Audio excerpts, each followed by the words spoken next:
fellow modelers. So I am super excited to show you guys this. I was just at Hobby Lobby today, me and my wife, and for $10.99 I picked up this Jewelry Findings Value Starter Kit.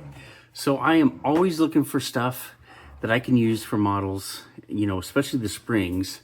And I think I found some finally. If you look at that, you'll see that little spring in there that I think I'm gonna be able to pop off. Sorry, my dogs are playing in the background. And I'm hoping to use these for like a hood pin. And I think I can use the plastic that these are sitting in as hood scoops. So I'm pretty excited. And then I could use these little things. I think these have holes in them. Yep. So I could paint these and use them maybe like on the end of spark plug wires. And I really don't think, and maybe these would probably be on the end of like, I don't know, just hoses and that sort of thing. I'm not sure I have a use for any of the other stuff, but I do like to pop off these little, the little ends on there and cut them in half. And these make great holders for wires and stuff. So yeah, I'm pretty excited to tear into this. Oh, dang. A few quick, here is one of the restorations I just did, and it's I believe it's a 69 Torino. And I've actually had this one for a while, but I finally painted it. I actually painted this last year, but I finally got the decals on, and looks like I still need to put a motor in it, but I'm loving it. I really liked how this turned out. It's kind of a curbside on the bottom somewhat. Like I said, once I put the motor in, I'll add a little more detail. And yeah, pretty happy with this one. Really like how this turned out. Let's see.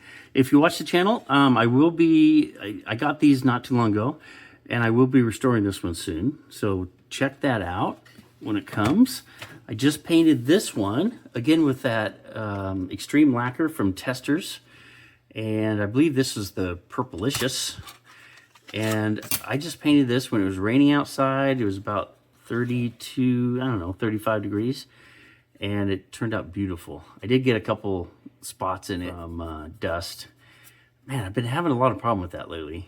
But overall, I love it. It turned out really nice. And if you look in this year, I'll have soon, I figured out a couple new ways to do some rust. And I'll show you on that one. This is the first semi that I've ever restored as far as needing to restore. Now this is the original. I know they Round 2 has re-released this.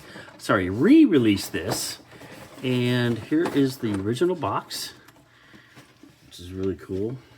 It's got the Spicer mane. And I went ahead and painted this. This was unpainted. But as you can see, it was started. Like the frame has already been put together for the most part and painted. It is a little wonky. You can see kind of how it's bent slightly. I'm gonna have to bend that back. But it looks like all the pieces are there. Unfortunately, the decals are shot. I don't think I'm gonna be able to save these. Way too much cracking. So unless I want to try to piece it together, 30,000 different pieces, but yeah, these are probably shot. But I wanted to show you this paint job, and again, this was extreme lacquer out and barely any prep at all. I didn't primer this. I just shot it, cleaned it and shot it, and it turned out beautiful. I'm really happy with the way this is extreme lacquer. And I showed out this video here, and I'll show you how I actually paint the cold with the extreme lacquer and how just nice this stuff turns out. I mean, look at that. That is beautiful. I mean, it almost looks like I'm a professional. Okay, maybe not, but still. So my plans for it are kind of a lowered hot rod semi. And thanks for watching. Hit that like button. Helps a lot. And I will see you guys soon. Bye-bye.